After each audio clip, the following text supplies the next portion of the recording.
fountain of life.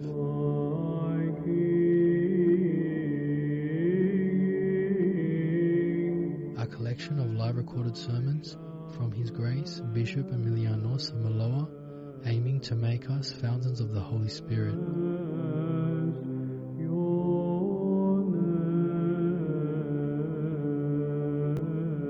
Here is today's message.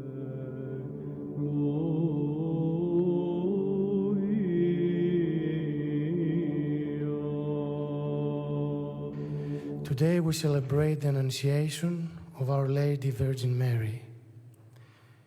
When the Archangel went and told to Panagia, to Virgin Mary, that she was about to fall pregnant through the Holy Spirit and give birth to the Son of God, Panagia was very young. Basically, she understood nothing.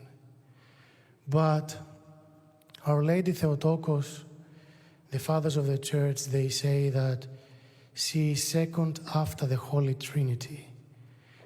And when we chant, we say that she's more glorious than the cherubim and has more grace than the seraphim and all these things.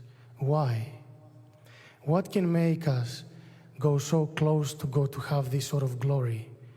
And what was the secret that made the Theotokos, made Panagia so holy? The Holy Fathers say that the reason why Panagia was so glorious, so holy, is because she dedicated her mind to God.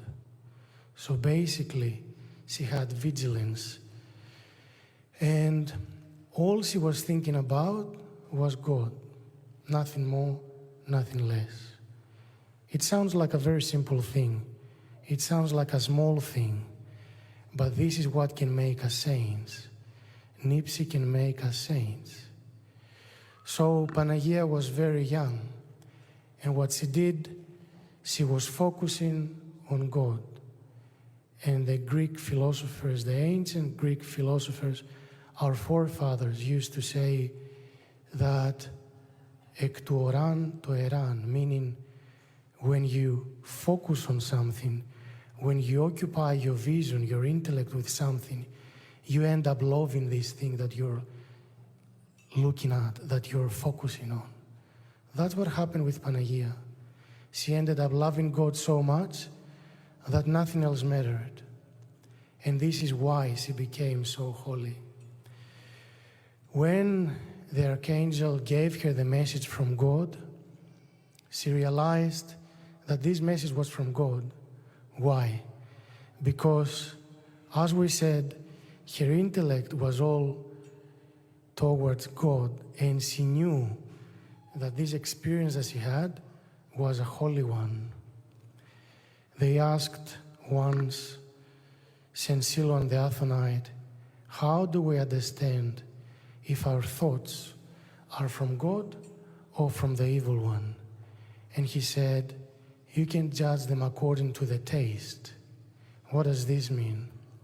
When God gives us an experience, when God talks to us, the sense that we get is peaceful. It does not have pride. It does not have confusion. It does not have hate. If the message we're getting from our environment, from humans, from the devil, or from God, does not have the quality of being peaceful and joyful, the taste means that it's not from God. The taste indicates that this message is not from God. So Panagia knew that the message was from God. But as we said, because she had vigilance, she was able to accept it straight away.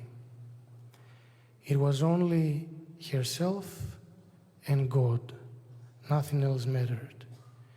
She did not think like we could have, that if I was to fall pregnant and my husband knows that it's not from him, people will judge me, people will gossip me.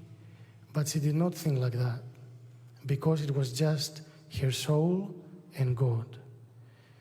The problem is that the gossipings that could have happened could not interrupt the connection that Panagia had with God, but they do interrupt the connection that people who gossip have with God.